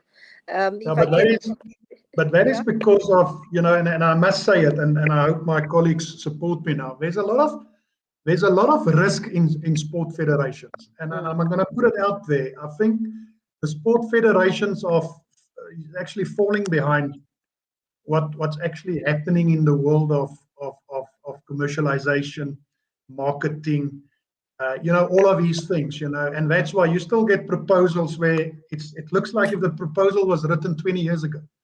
So I want to urge sport federations to, let's just get into the sports jargon. They need to lift their game. We're in it for business. We're not in it for CSI. And we need to speak the language. 100%.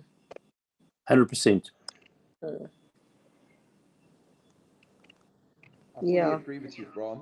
I'll just say, Lydia, if I may, through you, Chair. Yes, please. If I look at all the sports sponsorships over the last 12 years, probably 80% of their terminations have been because of poor management from the sporting federation side. As much as I'm a consultant for the SPA group, and as much as they've got really good agencies working with them, without having a professionally structured marketing element, come sponsorship management, come media liaison, come whatever at that federation, they're not going to get big investments. Bottom line. I think you're underestimating. I think you're underestimating at 80%. I think it's 90%. Yeah, okay. But another thing I think, Kelvin, which is important, we at SPA have found that data costs are high in South Africa. Sorry, Very, Brom. very. I know that you guys are working But they on it are. at Yeah, Telkom. you're right, eh? It's something that has been raised before. Yeah. But it's very important that the data costs have to be readdressed by the providers, because our demographics in South Africa are so widespread. In fact, Kelvin and to the panel, our biggest return we're finding is coming from radio, of all things. Radio is penetrating the heart and soul of our wider communities far bigger than we ever anticipated, especially in the last 2 to 3 years. So we've realized the power of radio is quite big for us at the moment in trying to get to the wider community, because data costs and smartphone costs are so high, and that's just quite an important point I wanted to just raise from the media perspective. Yeah. Sure, And no, radio is powerful. yeah, and then Bruce, someone Portia also raised this point here to say, yes, SPA has been the pillar of netball in South Africa, and we pride ourselves with the underlying support, especially to the SPA Proteas and women in sport. So well done to you, in SPA for that relationship with netball. We've seen that relationship, taking netball from just being an ordinary sport to being one of the most watched sport, in the country, and one of the most, supported sport in the country. And there's a question here. What are the three from Mentambira Ravelo? What are the three things that you can advise women's sport in order to increase their investments? Any of you can take that question. I'm happy to have a start. Look, I think first one, and as Deborah started off, is to put a lot more emphasis on data and insight, and sharing that data and insight that they're acquiring, whether they're acquiring it with third parties. I think one of the things, you're talking about rights owners, and Bram and Bruce have sort of said what they feel there. I mean, from an industry perspective, I can tell you there's a massive weakness in rights owners' ability to deliver on content and on the offering. And in fact, in women's sport, most of that's been left to people like Sasol and SPA and Telkom to carry, and not the rights owners. And a lot of the success that's happened in that space is been because of the investment from those sponsors. So I think it's massively important that those rights owners understand who their fan base is, that they develop their own content strategies to reach and engage those fans through traditional platforms, emerging platforms. That's all going to be determined by the data and the research. And then I think for them to completely reimagine their commercial offering, the one thing that women's sport really has an opportunity to be is far more flexible and progressive in terms of their sponsorship offering, because they're not stuck in old contracts, in old agreements, in old ways of doing things. And that's what sponsors are looking for. They're looking for highly flexible, highly progressive commercial arrangements and organizations that they can work with. And if women's sport gets that right, it'll not only catch men's sport up, it'll leapfrog it. I will add, I support Kelvin 100%. What I will add as well is, I think, I've also said it earlier, women's sport don't have all the bad habits, so they can stay clean slate. But I also think we're in a situation, especially when it comes to commercialization, is to make sure they're offering, and what I mean by the ecosystem they operate in is very clear. We just see too many situations of some of the other sport codes where, the ecosystems are not clear, the rights packages are not clear. And as soon as that is clear, I think the last thing sponsors wants to worry about is that there's going to be some ambushing from one side. So be clear what you're going to offer, be clear who you want to get on board as your partners, because partnerships is very important. You can't grow a sport like with one sponsor. That's never going to happen. So your ecosystem must be 100% clear. You must understand where you want to go, long-term plans, and then the big thing is, which is sometimes also coming into all sports except for the top two sports, is this whole thing around professionalization of sport. Where what is the realistic situation? I think you must just be very honest with yourself. Yeah. I saw a comment, an interesting comment on your LinkedIn, Kelvin, where someone, you talk about the ecosystem. Someone talked about the ecosystem, and someone Yes. said actually the ecosystem that is also need to be looked into. I said ecosystem, eh? No, I'm That's just touching on someone raising a comment on Kelvin's LinkedIn account to say it's also not only the ecosystem, it's also the ecosystem. Lydia, I'd just Yep. like to make a point. That's Yes, one please, point Bruce. which I think is important. A lot of the perception out there in the public domain is that women's sport isn't as exciting as men's sport. And I'm going to give a little quick story. We had a big marketing conference of 1,800 people, and we took 5 minutes of a rugby game and 5 minutes of a netball game, and we played it to the audience, right? And before the audience, only 25% of that audience said they knew a bit about netball, where the rest knew all about rugby. And we had these 2 5-minute inserts, and then we asked the audience which game would they prefer to watch after watching the 5 minutes. So the 5 minutes was a Spa Protea game where 6 goals were scored in 5 minutes, and there was a Springbok rugby game where they scrummed for 5 minutes. Now you can imagine who wanted to watch what. Netball came down hands down. In that 5 minutes, what happened on that court was just electrifying. Action And packed. what happened, unfortunately, on the rugby field was scrums dropped, scrums went up, scrums dropped, scrums. It was just quite amazing what one could see in that 5-minute period. And it changed that whole 1,800 audience.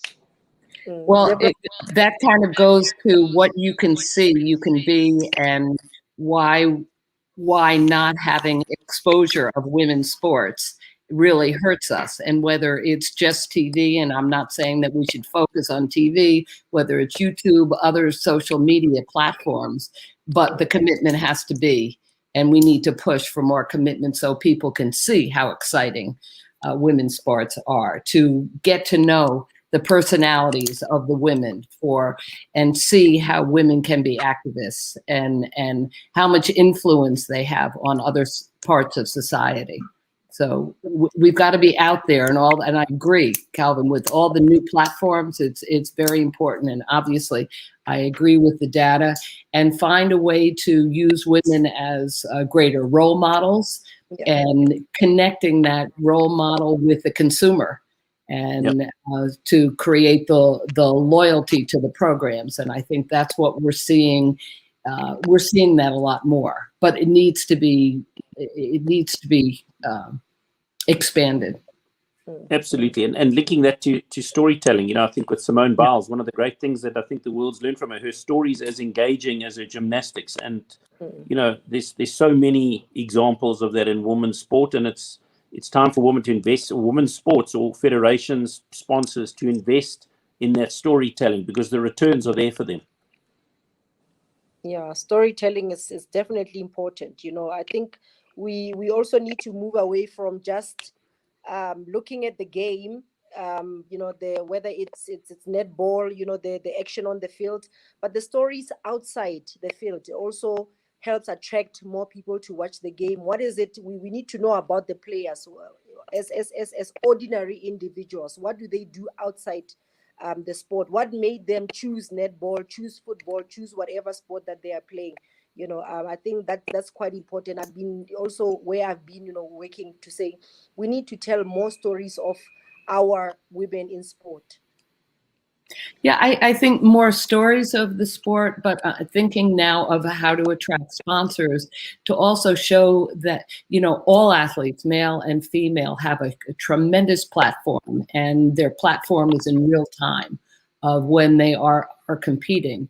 And I think that's why the social activism of athletes has been so successful, or as successful as it has been. And again, for sponsors to see that supporting athletes, supporting women's sports is a way to change society for the better, to make it a big picture. And I think, Kelvin, is what you're saying is don't use the sponsorship in the traditional way, find new ways to support the products. And by supporting the athletes will do that.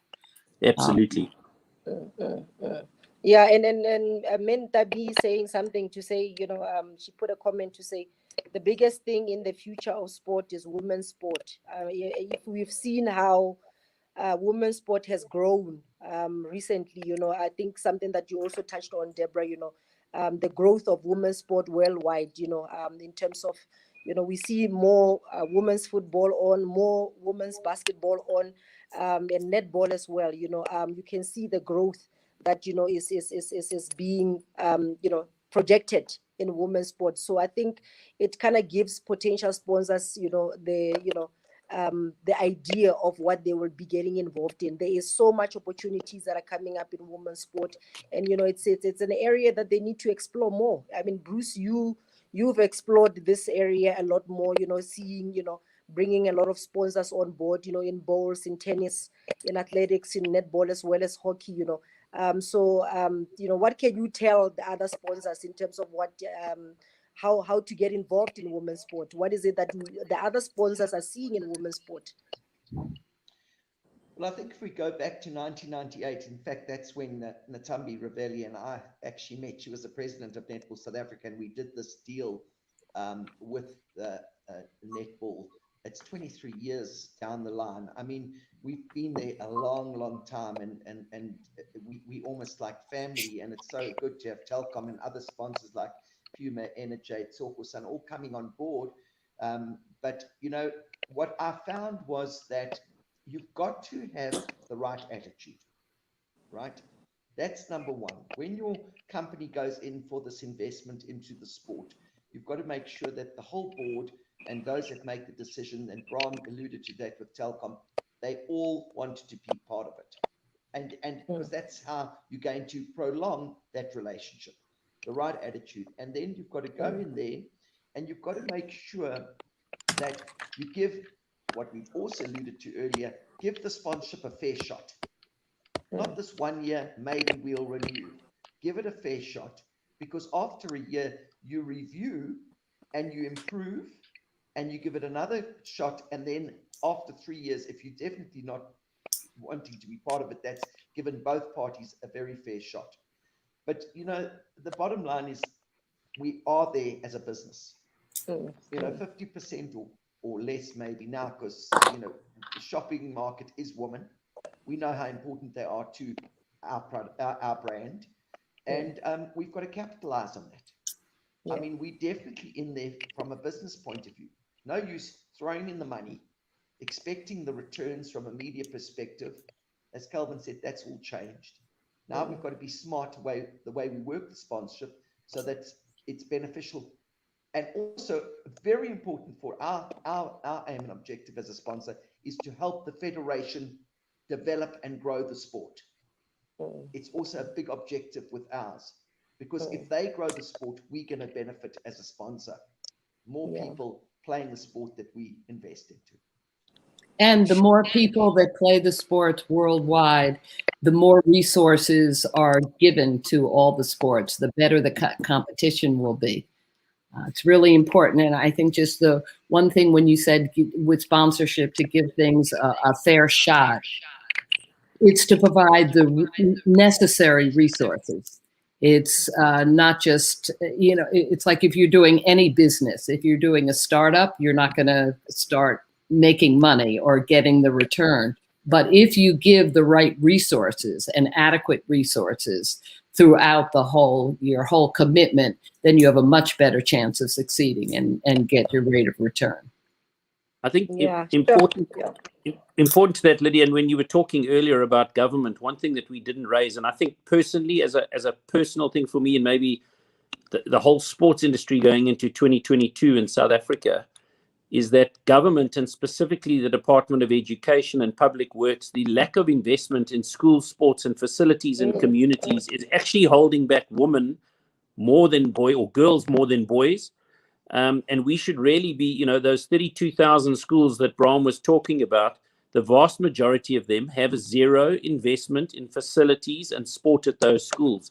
And that's where we really need to be pushing government in a South African context, is to get more girls playing. Because one thing that all of our research has shown, that girls who play sport at an early age and for a decent length of time whilst they're at school grow up to become sports fans, grow up to get involved in sport. And that's those fans that will increase the value of netball, of hockey, of all of these women's sports from a commercial perspective later. And it really needs to be a rallying cry for all of us. Yeah, I need to, sure, we can go on the whole day. This is a very interesting topic for me, very close to my heart. Angelica Van Doo just putting a comment there.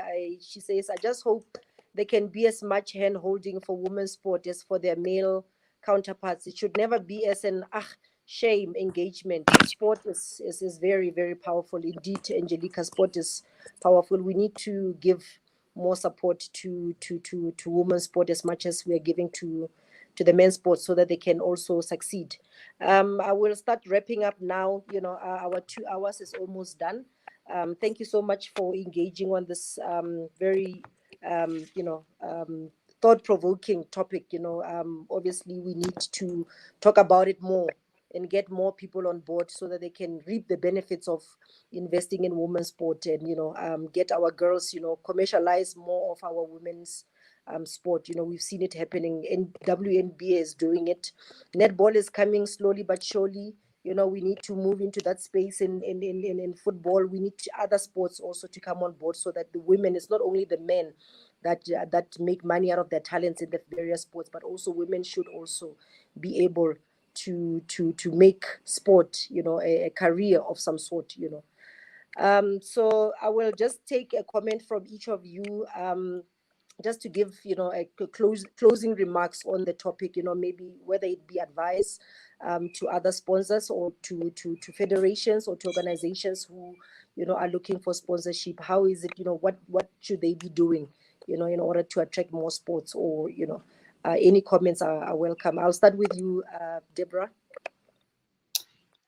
Well, I have to say that I found this, I learned a lot today. And so thank all of my fellow panelists for speaking out and speaking directly, because, and I think this is something that should happen more often. Again, diverse groups. We each have different experiences, and we can learn and grow. And, you know, I'm going to say we have to be advocates and go to the government, to the schools, to the athlete, to the sponsors, and develop programs. And I don't think anybody here sounds like they're afraid to speak out, and to continue to do that, and just keep going for it. I mean, it takes a long time. Gosh, we've been in this for many, many, many years, and we have to keep it up. But this has been enlightening. So thank you. You taught me a lot. Yeah, thank you, Deborah, for that wonderful presentation. Bruce, your turn. I just want the woman out there to actually stand tall and be strong. And I call it the $1 moment. Billie Jean King and a group of women tennis players held $1 in their hands, and they said, we're going to go professional, and we're going to make a living out of this game, and we're going to make the game as big as any other sporting code, male or female, in the world. And it was a belief, and it was a strong stance they took. The world thought that they were crazy in many ways, but people did invest. People started to grow with that, with tennis. And tennis today, the women's game is right at the top. The most photographed woman in the world was a tennis player, Maria Sharapova. Then it was Anna Kournikova. And we've just seen how the power of Serena Williams, etc., etc. But it's not only tennis, it's in so many sports. But the women have to stand up. They've got to stand up, and they've got to be loud and clear, because the power of the people is never to be underestimated, and the power of a woman is never to be underestimated. Yeah. Amandla. Amanda. Yeah. Bram, very inspirational. Thank you, Bruce. Bram, your closing remarks, please. Yeah, I think the time is, if it's never been the right time, it's actually now. And again, I think all women's sport federations or administrators who's on this call, you've actually have an opportunity to start off a clean slate. Learn from all the mistakes some of the other big federations have done, and equip yourself with very good data. Understand, firstly, your own brand, and then secondly, understand the potential sponsor you want to get to sponsor you. And then the rest will be easy, because you don't have to sell, I think, to any organization the reason to sponsor women's sport. It's now you're in the same category as all sport. So just and make use of. There's a lot of people, even on this call, who can assist you to make sure you really understand what potential partners want. Because if you've got the partner wants to work with you. We never want to work against you. We want to develop the sport with you. We don't want to manage your sport. We just want to help you to manage your sport. So, and yes, come up. I think it's a new, literally a new world we live in. And COVID have just pushed all of us to accelerate whatever we were doing or what we want to do. Yeah, no, thank you. Kelvin, your closing remarks, please. I think I would endorse everything that the previous speakers have said in closing. I think what's really important is that the data and the research is on your side as women's sport and as a women's sports industry, and embrace it and use it. But I think one thing, you've got to take responsibility for your fan and your consumer experience. It's not the responsibility of SPAR and Telkom and Cecil. It's your responsibility as the sports industry. And what you need to be doing is delivering a consumer experience for your fans that is better than anything else they can get, not only at a men's sport environment, but at, whether it be a wine club or a whiskey festival or a food festival or a market or whatever else that is taking away people's attention. You've got to give them the very, very best experience. And I think, next year with the Netball World Cup coming to South Africa, there's an extraordinary opportunity for netball in this country to deliver the very, very best fan experience that any sport has ever delivered in this country. Don't miss that opportunity, because you'll be letting all women's sport down. Yeah, definitely. I fully agree. Hosting is an opportunity to grow the sport and just hold on to, to that power after that. Thank you so much for being, part of the panelists, and engaging on this topic. Thank you for your time from SAWASF. We thank you really, really immensely for your time, and all the participants out there. Thank you for joining us and engaging us on this topic. I would thus like to invite next our trustee, May Blanche Moila, to come and give us, her vote of thanks on behalf of SAWASF. Well, thank you, Program Director Lydia. I'm honored to be working with a team of phenomenal women on South African Women in Sports Foundation. Good afternoon, viewers, and thank you so much for your insightful input. Thanks to the panelists for handling this session with such expertise and great aplomb.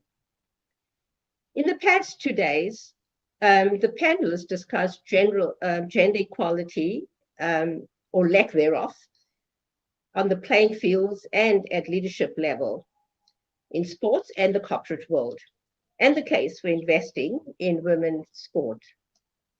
Sports can be one of the greater drives of gender equality, teaching women and girls the values of promoting role models, resilience, self-reliance, and teamwork, and mental health, absolutely, and endorsing the importance of women supporting women in leadership roles. Investment in women's sport is growing, but has it reached the point of financial independence? Not yet. Women's sport has been undervalued for decades. And there is indeed a compelling case for increasing investment in women's sport. Women's sports are more progressive. That's a given. From a reputational point of view, women's sports may give a brand that supports them may give the brand the opportunity to demonstrate the commitment to equality and make a social impact. This right now is imperative socially and commercially. As so many of the panelists affirmed, consumers, a greater percentage of whom are women, seek greater corporate and social responsibility from the companies they support. We commend SPA and other companies for the investment in women's sport. And women are more likely to maintain their loyalty to the brand that supports them. They have shown and given adequate support, they excel at any sport.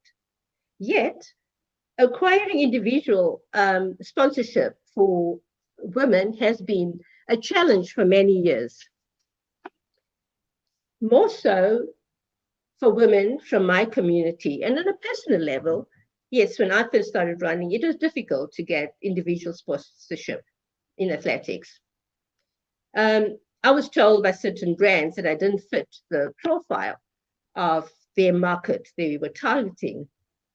And they kept pushing the barriers in terms of time-wise. I know for a 21 kilometer, I was asked to run a sub 84 minutes, and then later they asked for a sub 80, and then it went to sub 78. But with my resilience and tenacity as a woman, I pushed hard, and yes, I did break those barriers. Ran the 75 minutes. Not only did I break that barrier, but I also won the national 21 kilometer championship. And that is how I got my sponsorship. So it has been a challenge for many of us. Worldwide, brands like Nike and Adidas have been supporting individual female athletes. And we are, there's been a progress, and Puma and Essex have come on board. They're playing their role in advancing and supporting women athletes. We all have a role to play in advancing gender equality. The onus is on us as women to keep pushing and demand from sports organizations to invest in equal talent development as afforded to the male counterparts, equal remuneration, invest in safe infrastructures for sportswomen, equitable representation of women leaders in all aspects of sports, in all levels of sports. And there is a need for greater collaboration and communication among sports organizations. Let's take a stand for change and advocate to say no to stigma. Let's join South African Women in Sports Foundation in making a change, making a difference. Thank you for joining us. Back to Umandla in sport, back to the program director. Thank you so much, Ms. Blanche. Ladies, gentlemen, don't forget that we still have one more day, day 4, and the finale of our National Advocacy conference will be tomorrow on Saturday, and our esteemed guests will discuss Ain't Stopping Women Now, Break Out of Your Shell, Sport Women. So please do stay tuned and join us tomorrow with the Proteas assistant coach Dumisani Chauke. Thank you so much for being part of this thought-provoking discussion, and enjoy the rest of your day.